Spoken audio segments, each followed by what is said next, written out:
Aguatlán, Morelos. Noviembre, 1993. Advertencia. Este es un libro que reúne 3 diferentes discursos. El primero, técnico y psicofisiológico, analiza al yo desde un punto de vista racional y lógico, intentando demostrar que no posee una existencia concreta o absoluta. El segundo se titula El sabor de la iluminación, y en él abundan las citas de maestros de diferentes tradiciones místicas y religiosas. En un lenguaje sencillo y claro, el trascender al yo se presenta como el requisito indispensable para lograr un desarrollo adecuado y una libertad profunda. El tercer discurso está contenido en los diferentes apéndices que se presentan al final de la obra y en una serie de cuentos cortos, El capullo olvidado, en los cuales el lector encontrará ejemplos anecdóticos de algunos temas tratados en el resto del libro. Para el lector interesado en aspectos técnicos y en un análisis racional, se recomienda comenzar la lectura del libro con su primera parte y continuar en el orden en el cual el resto de los discursos y temas se presentan. En cambio, el lector interesado en la experiencia mística y espiritual puede comenzar la lectura con la segunda parte, El sabor de la iluminación, y continuarla con la lectura de los cuentos de El capullo olvidado, al final de los apéndices. Si después de este recorrido se interesa en un análisis técnico, puede terminar su lectura con la primera parte del libro. Si los aspectos técnicos no le interesan, puede obviar la lectura de la primera parte sin que esto represente problema alguno. Este libro está estructurado de tal forma que permite una lectura libre y aún sincronística, en donde el lector puede abrirlo en cualquiera de sus páginas y reflexionar en su contenido como un ejercicio de autoanálisis. Primera parte. El yo como idea. Este libro trata al yo como una idea, no como una ideación, ni tampoco como una entidad absoluta, sino simplemente como una idea, es decir, el primero y más obvio de los actos del entendimiento que se limita al simple conocimiento de una cosa. No es una ideación en su significado de génesis y proceso en la formación de las ideas, aunque surge de una ideación como su producto final. El yo, por lo tanto, tiene tanta fijeza como rigidez, la idea con la cual se identifica. El yo es un algoritmo relativo de alto poder, es decir, un patrón coherente que contiene, en forma concentrada, una gran cantidad de información. Su carácter relativo se debe al hecho de que el algoritmo final cambia de acuerdo con las modificaciones de la información que la nutre. Cualquier objeto percibido como tal, posee, al igual que el yo, un carácter de invarianza, y como el yo, aquella aparece como fija y duradera. Lo anterior quiere decir que el yo como idea no es absoluto. Su principal característica es su relatividad, y esta se demuestra por el hecho de que el yo puede transformarse o aún eliminarse. Basta la realización de que el yo es una manía o imaginación extravagante, es decir, simplemente una idea, para optar para su transformación. Esta última implica el simple acto de modificar la identificación. En cambio, la eliminación del yo requiere de un proceso más arduo, en el cual la observación desapegada de cualquiera y de todas sus transformaciones es lograda hasta el grado de poder atestiguar la existencia del yo como idea, producto de una ideación. En otras palabras, la observación del yo la elimina como identidad absoluta al trasladarse la percepción del yo desde una posición de fusión de la última realidad interna consigo misma a otra, en la cual la última realidad interna deja de ser última, puesto que puede ser observada. El yo no se vive como idea ni se le experimenta como relativo, más bien, su experiencia posee tal sensación de realidad que se le reverencia como absoluto. La dificultad para percibirlo simplemente como una idea surge del temor de que al hacerlo el resultado sea la infelicidad. En este libro se sostiene que la idea anterior es falsa y que, por el contrario, lo que sobreviene al darse cuenta de la identidad del yo con una idea es la libertad. Capítulo 1. El yo como algoritmo. Las ideas son algoritmos, y estos no son otra cosa más que patrones organizados que contienen, en una estructura, cantidades enormes de información codificada. La mayor o menor abstracción de una idea depende del poder algorítmico que la sustenta y de la cantidad de información concentrada y codificada en su estructura. El algoritmo y la idea que provoca en la conciencia del ser sensitivo representa un territorio informacional reducido a una fórmula que puede o no ser lineal con la realidad que representa.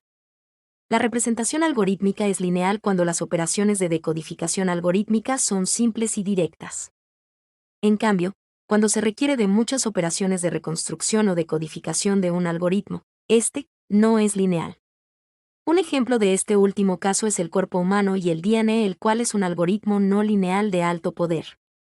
No es lineal ni isomórfico porque la estructura del DNA no tiene ningún parecido directo con la resultante de su decodificación, que es el cuerpo humano. Es de alto poder puesto que contiene, en forma concentrada, colosales cantidades de información y porque se requieren multitud de operaciones de decodificación para crear el producto final inscrito en su organización algorítmica. Mientras mayor es el poder de un algoritmo, menor es su variabilidad o la posibilidad de modificar su estructura. Pero si ésta sufre cualquier alteración se multiplica hasta dar como resultado un cambio considerable de su resultante, a menos que se autorregule y recupere su estructura original. El yo es un algoritmo de alto poder y máxima abstracción, con una capacidad de autorregulación muy poderosa. Tal es su poder que intentar cambiar su estructura, mediante un ataque frontal, solamente produce un incremento de tensión interna y comúnmente una alteración somática que puede llegar a ser irreversible. La única forma segura de trascender la estructura del yo en forma sana es dejarlo ser, aceptándolo mientras se le observa. Poco a poco, la observación constante produce un cambio de perspectiva, desde el yo hacia su observación. Otra de las formas sanas de modificar la identificación con el yo es la psicoterapia seria y profesional en la que, el yo, es conocido en todas sus manifestaciones y el acto de conocerlo la trasciende. Equivale este último resultado a la observación, puesto que el conocimiento es un atributo inherente al observador. El observador, sin embargo, no es una entidad concreta, sino un proceso dinámico. Si el observador se confunde con el yo, refuerza su existencia y esto acontece cuando al observador se le adjudica una existencia concreta e incambiable. El yo como algoritmo no es el acto de observación, sino un contenido de la misma. El yo, sin embargo, no se vive como contenido, sino como continente cuando en realidad es ambos. El continente se transforma en contenido cuando es observado o comprendido apareciendo un nuevo continente que se vuelve a vivir como el yo. En este proceso, el yo se expande. El yo y los objetos de la percepción. Los objetos de la percepción son resultado de un proceso cerebral en el cual la información que penetra al sistema nervioso es comparada con patrones mnémicos resguardados en la memoria. Estos patrones son, por un lado, neuroalgoritmos, contenidos en estructuras polisensoriales, y, por el otro, hipercomplejos patrones de activación de poblaciones neuronales con una morfología global específica.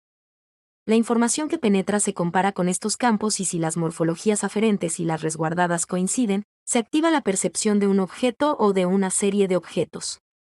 La coincidencia es un proceso de significación o de asignación de sentido y la forma del objeto aparece como resultado de esta asignación de significado. El significado conceptual consciente aparece posteriormente, pero el objeto perceptual como percepto claro es resultado de este proceso primario de asignación de significado.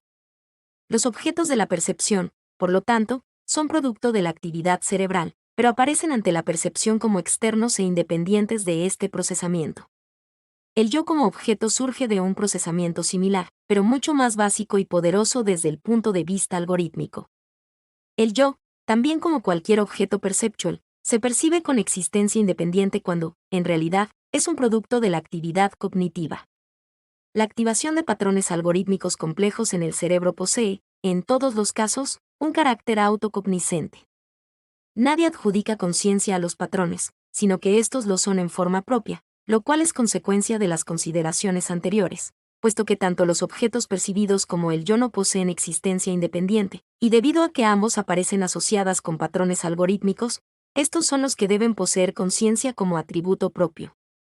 Esto no quiere decir que la conciencia pueda ser reducida a un patrón por más complejo que éste sea, más bien sugiere que lo que llamamos conciencia es el data primario irreductible. Por lo tanto, un patrón hipercomplejo es una modificación o modulación de la misma conciencia que se encuentra en la base y fundamento de cualquier evento. Por supuesto que evento, también es un constructo mental o cerebral y sus características dependen más del funcionamiento interno a que de cualquier conformación externa. Cada cierto lapso de tiempo se crean patrones neuronales de suficiente complejidad, como para aparecer como objetos y cada cierto lapso de tiempo, un conglomerado de operaciones cerebrales se percibe como un evento. Los eventos no poseen, al igual que el yo y los objetos, una existencia independiente y autónoma, sino que son producto de una ideación.